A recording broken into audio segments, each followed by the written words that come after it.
Hello and welcome to the Essex Boys Murder Case Part 34. Before watching this video, I recommend watching Part 4 onwards on YouTube first, as these videos are all about the key individuals and the murder victims' movements on the day of the 6th of December 1995.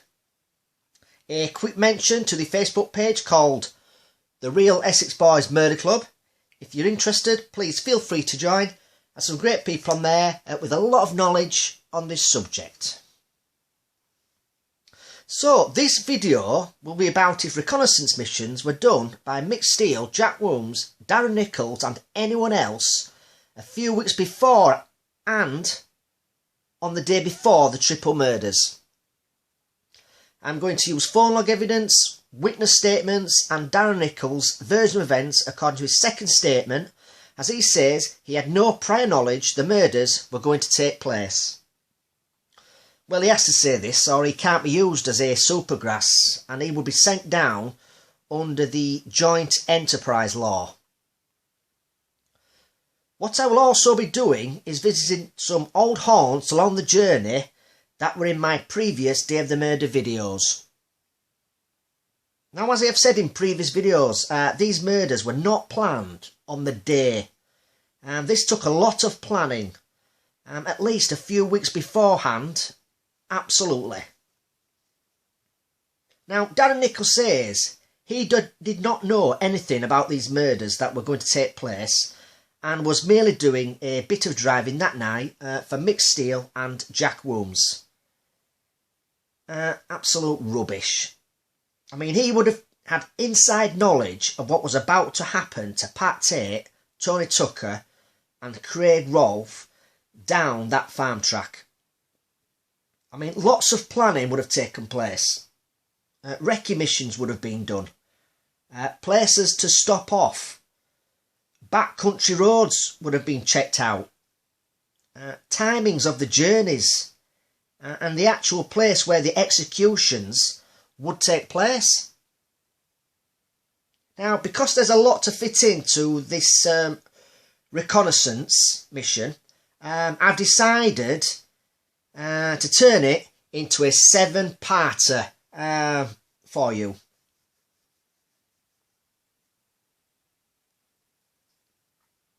So, if these murders happened the way Darren Nichols has said they did, then recce missions were 100% done prior to the executions. Now, remember, Darren Nichols cannot say he took part or knew what was about to happen that night because he would not be allowed to be a supergrass and his family would not be allowed into the witness protection scheme. I mean, he would stand trial with Mick Steele and Jack Wooms for the murders of Pat Tate, Tony Tucker and Craig Rolfe. The police knew they did not have enough evidence from what they had so far to convince the Crown Prosecution Service, so they did a deal with Dan Nichols off record to become a supergrass. Now, he was allowed a phone call and rang his wife that night whilst he was in custody, having been arrested earlier that day with his suicide jockey, / general gopher, Colin Bridge, over the 10 kilos of cannabis they were caught with. And then at the end of the police interview, Dan Nichols was charged with the triple murders. So, having done a deal with the police off the record and made sure Colin Bridge was released without charge, he phoned his wife up at about midnight and asked her if she wanted to be with him, which she replied, "Yes, of course I do." So he said to her, "Pack a few things for you and the kids." And at that moment she realised she was leaving with her kids and not going back to Essex. A police car turned up later and they were taken away to his safe place. So the day this happened was on the 14th of May 1996 when Dan Nichols was still in custody, and the conversation I'm talking about between Dan Nichols and his wife took place at around midnight and this is from the Supergrass TV show, which is available to watch on YouTube. As I've said in previous videos, if these murders were carried out the way Darren Nichols said they were, he was more involved than he's made out. He knew Tucker, Tate and Rolfe were going to be executed, and it was all planned out a few weeks before the murders, and reconnaissance missions would have been done a few times. Now, I've been through the phone logs from the day before the murders, which could have been the last day they did their final checks. In a previous three-parter, I did a video on if Darren Nichols knew of the White House Farm track and the location prior to the murders taking place. I think it was the day of the murders, part 28, 29 and 30. I mean, to be honest, as I've been doing the research for these Day of the Murder videos, it makes sense for reccies to have been done a few weeks before and days leading up to the murders. If Darren Nichols is telling the truth or part fact, part fiction, then he, Mick Steele and Jack Williams definitely did not plan this on the day the murders were carried out. Absolutely no way. And in these videos, you will either think, yes, these were all planned and they were involved in the murders, or you'll think, no, they were not planned and it's all made up. Like I said earlier, I'm going on Darren Nichols' version of events, the phone log evidence and witness statements. So this is a Google Earth view of Mark's T. I'll just find you Ron Parkinson's motorcycle garage, which should have been this part here. Now, if you've been following these Day of the Murder videos, you will know this is a place where Darren Nichols said he, Mick Steele and Jack Williams met on the day of the murders. Darren Nichols states that he arrived first at Ron's motorcycle shop. He parked up in his white Golf convertible outside some flats opposite the shop at around 5 p.m. He says he went into the shop and he bought something, and then when he came out, Mick Steele had turned up in his red Hilux. Then not long after that, Jack Williams turned up in the Volkswagen Passat. Now, this was a place where Darren Nichols said all three of them would meet up to discuss business, as it was a place where all three of them had to travel roughly the same amount of miles to get there. Now, I don't know about anyone else, but this seems a good idea to me. I mean, all three of them travel roughly the same distance to meet each other. Now, Darren Nichols will be travelling left to right from Braintree to get to Mark's T. Mick Steele would be travelling right to left from the Clacton area to get to Mark's T. And Jack Williams would be heading down from the Ipswich area to get to Mark's T.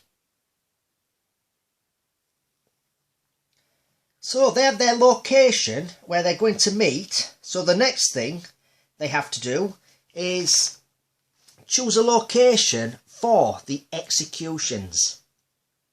An area that's not out of the Essex boys' comfort zone.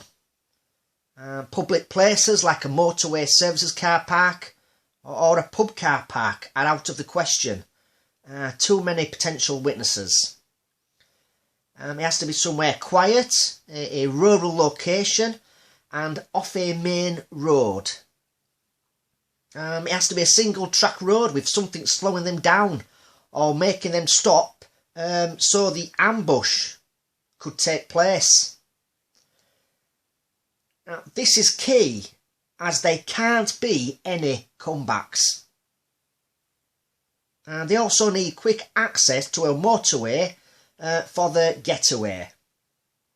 So here we are, White House Farm, or Workhouse Lane as it was known back then. And this would have been used or known about by the killers. If you just look over here to the left, you probably have seen this before, but this is the farm. And just up here, the top right there, that is the entrance to Workhouse Lane as it was known back then. Now this is not just a random place they have decided to use. In a previous three-parter, I did talk about Darren Nichols having knowledge of this track prior to the murders. Like I say, I think he was 28, 29 and 30, as I mentioned earlier. I discussed how he used to chauffeur his boss, Dave Chunley, and his friends on clay pigeon shoots. What I mean by his boss is Dave Chunley would subcontract electrical work to Darren Nichols. So in effect, he was his boss. He would have had to drive along the A130 to get to and from a shooting range in Wickford. I mean, he would have had to use this route along the A130, past White House Farm along here, and then past the track and headed down this way to the shooting range in Wickford, Essex.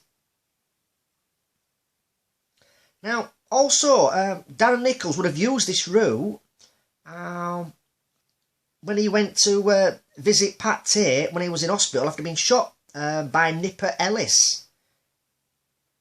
Also, if Dave Chunley needed any electrical work doing in the Essex area, then he would have given this work to Darren Nichols, and he would have gone along the A130 from Braintree to Essex, then back again.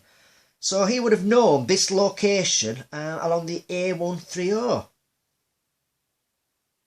There was a police interview where Darren Nichols' suicide jockey and general gopher Colin Bridge said he and Darren Nichols had travelled along the A130 many times before and after the murders. Jack Wilms had an uncle that lived not too far from the Rettendon area, so he could have had knowledge of this area. With Mick Steele living in the Colchester and Clacton-on-Sea areas, he would have gone along the A130 past the White House Farm and the track when he and his partner, Jackie Street, went to visit Sarah Saunders. Now we know he would travel down from Colchester and give Sarah Saunders a monthly sum of money for her and her son on behalf of Pat Tate, as he was in prison at the time. And at that time, Mick Steele was looking after Pat Tate's money for him. And Pat Tate instructed Mick Steele to give Sarah Saunders some money every month for her and her son. Now, Mick Steele and Darren Nichols had travelled down to the Basildon area once, as Sarah Saunders couldn't get her cooker working. And with Darren Nichols being an electrician, Mick Steele asked him to have a look at it for her. So Mick Steele could have spotted this track on his travels to Basildon. I mean, all three of them could have had prior knowledge of the Rettendon village. They could have chosen this location and visited it quite frequently, weeks and days leading up to the murders. So they could have gone down this track, noticed the 5-bar gate. I mean, this would have been ideal to get the Range Rover to a standstill. They would have noticed the bushes on the right for the killer or killers to lie in wait. So the element of surprise is there for an ambush. When they pull up in front of the gate, the trees on the left-hand side would make it difficult for them to escape if anything was to go wrong. The driver would find it almost impossible to reverse all the way back up the track if he tried to get away. It's too tight for a 3-point turn whilst the killer or killers are firing at them. The gate had to be locked or at least closed. I mean, that is a must. Before the killer or killers hid in the bushes, they would have checked to make sure it was locked or shut. I mean, to me, I don't think they could have found a better place to take out the Essex boys, to be honest. I mean, it's just a perfect place for the executions. It was well chosen, and they would have had knowledge of it. So the next part of this plan is to get them down this track. The lure of an incoming drugs drop in the near future should do it. Mick Steele would make up a story of him being asked by a Canning Town firm to bring into the UK a consignment of cocaine using a rented light aircraft from a friend who owned one at the nearby Earlscombe airfield. He would tell them he would be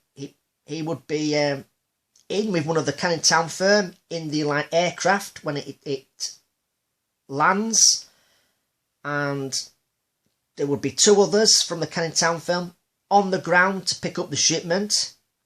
He would tell the Essex boys that he would ring Pat up before setting off in the light aircraft to give him the heads up.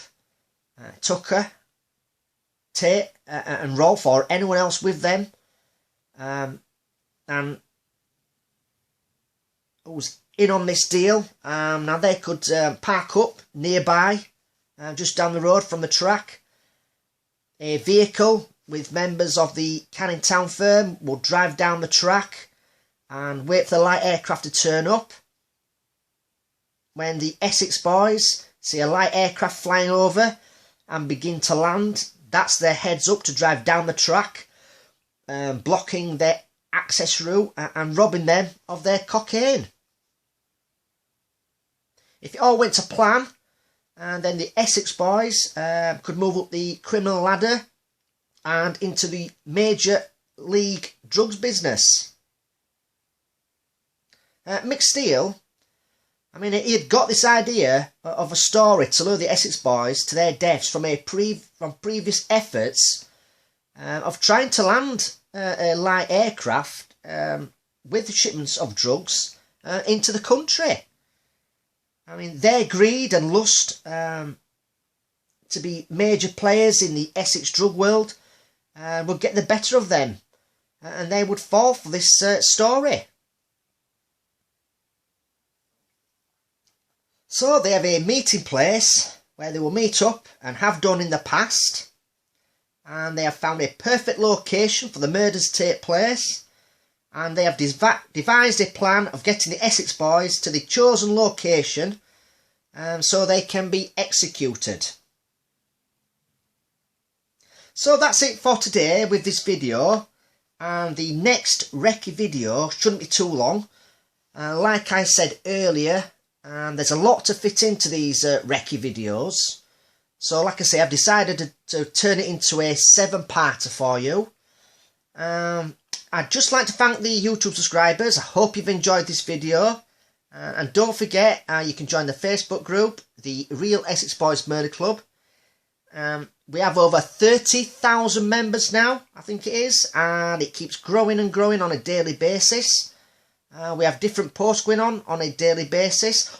All we ask is adhere to the rules and respect other people's opinions, as we all have our own theories of what we think happened that night. Last of all, a big thank you to all the admins who do a fantastic job of keeping the group ticking over. And until next time, take care.